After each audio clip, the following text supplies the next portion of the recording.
Welcome to my new blog. Hello सभी को। तो आज जब मैं घर से लौट कर आई ना तो घर का हाल बहुत ज़्यादा ख़राब था क्योंकि इतनी ज़्यादा धूल हो गई थी। 20 से मुझे 25 दिन हो चुके थे और घर इतना ज़्यादा गंदा मुझे मिला ना, पूरे घर में धूल ही धूल। और बालकनी का हाल तो आप देख ही सकते हैं। जैसे मैंने बोला था कि इतने दिनों बाद मैं आऊँगी, और बालकनी का हाल सच में बहुत ज़्यादा ख़राब हो गया है क्योंकि बारिश का टाइम है तो पानी भर जाता है, तो काई जमा हो गई है। और इधर कबूतरों ने तो और भी ज़्यादा बुरा हाल कर दिया है। अब इसे ना मुझे पानी से ही धुलना पड़ेगा, बिना पानी के बिल्कुल भी साफ़ नहीं होने वाली। तो आज मैंने लेज़म लगा ली थी, तो बस पूरे में मैंने पानी डाल दिया, उसके बाद मैंने पूरे में झाड़ू मार दिया। सच में इतनी ज़्यादा गंदी हो गई थी ना, मुझे कम से कम 2 घंटे इसको साफ़ करने में लग गए थे।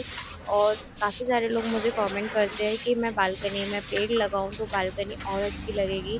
मैं लगा लूँ पेड़, तो जब मैं घर चली जाती हूँ ना तो पेड़ सूख जाते हैं, इसलिए मैं नहीं लगाती हूँ। अभी तो बारिश का टाइम था तो ये दोनों पेड़ बच चुके हैं।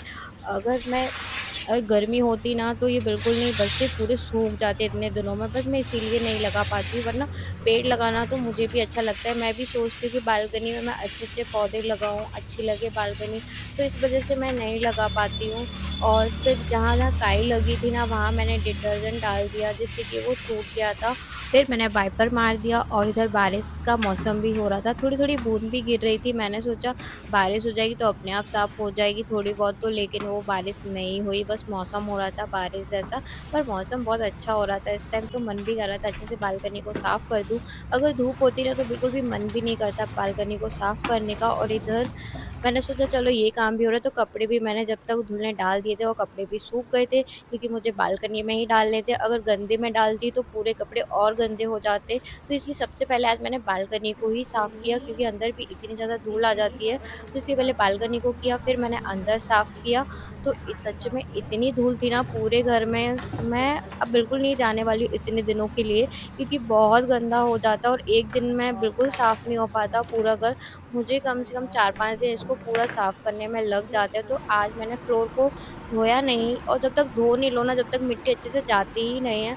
पर आज मुझे बहुत टाइम हो गया था तो इसीलिए मैंने सिर्फ़ पोछा मार दिया था मोप से। फिर मैंने किया किचन को साफ़, तो किचन में मैंने सुबह खाना बना लिया था। पहले उस खाना बनाने से पहले मैंने थोड़ा-सा किचन को साफ़ कर लिया था, और खाना बनाने के बाद फिर से किचन में फैल गया क्योंकि मैं जब भी किचन में काम करती हूँ ना तो मुझसे इतना सारा फैल ही जाता है। मैं कितना भी कोशिश कर लूँ कि ना फैले, क्योंकि मुझे जब जल्दी-जल्दी खाना बनाना होता है ना, नाश्ता भी खाना भी, तो ऐसे ही फैलता है, मेरे साथ तो ऐसे ही होता है। आप मुझे अक्सर लोग कमेंट भी करते हैं कि मैं कितना गंदा किचन करके खाना बनाती हूँ, तो मुझे लगता है कि सबका अपना-अपना तरीका होता है किचन को साफ़ करने का। कोई अपने जैसे कोई छीलन वगैरह कुछ होता है, वो कुछ ले लेता है बर्तन वगैरह उसमें डाल देता है, पर मैं नहीं लेती हूँ, मैं सीधा प्लेटफ़ॉर्म पे ही डालती चली जाती हूँ, और पूरा इकट्ठा मुझे साफ़ करना अच्छा लगता है तो मैं पूरा एक साथ साफ़ कर देती हूँ पूरी किचन को। और टाइल्स इतनी ज़्यादा गंदी हो गई थी तो क्योंकि इतने दिनों के लिए जाओ ना तो यही होता है, तो टाइल्स को फिर मैंने ब्रश से घिस दिया था, फिर कपड़े से पोंछ दिया। अगर पानी डालूँगी तो एलईडी पूरी ख़राब हो जाएगी, तो इसलिए फिर मैंने पोंछ दिया था, गैस को अच्छे से धो दिया था, पूरा प्लेटफ़ॉर्म मैंने धो दिया है।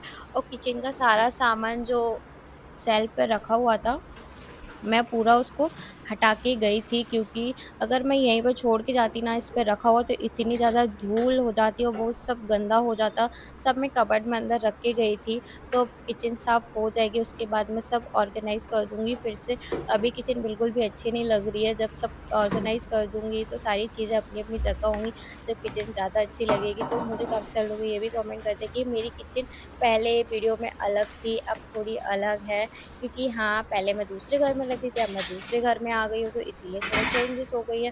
तो बस मैंने किचन को कर लिया है साफ़। तो और आप लोग मुझसे पूछते हैं कि ये शेल्फ़ पे ब्लैक-ब्लैक क्या रखा हुआ है और ये अंदर क्यों नहीं रखा है कबर्ड के? ये है डिश वॉशर। और तो ये क्योंकि मैंने अंदर इसलिए नहीं रखा क्योंकि अंदर बिल्कुल भी जगह नहीं है इसको फ़िट करने के लिए, इसलिए मैंने इसको शेल्फ़ पे ही रखा हुआ है। घर में सच में बहुत सारे काम होते हैं, इतने सारे काम हो जाते हैं ना, और जब कहीं बाहर जाओ ना फिर घर लौट कर आओ तब और काम बढ़ जाते हैं। तो इसी तरह मेरे कंटेनर इतने ज़्यादा गंदे हो चुके थे, अब मुझे इनको भी साफ़ करना पड़ा क्योंकि ये बाहर ही रखे रह गए थे तो इन पे धूल लग गई थी, बहुत ज़्यादा गंदे हो गए थे।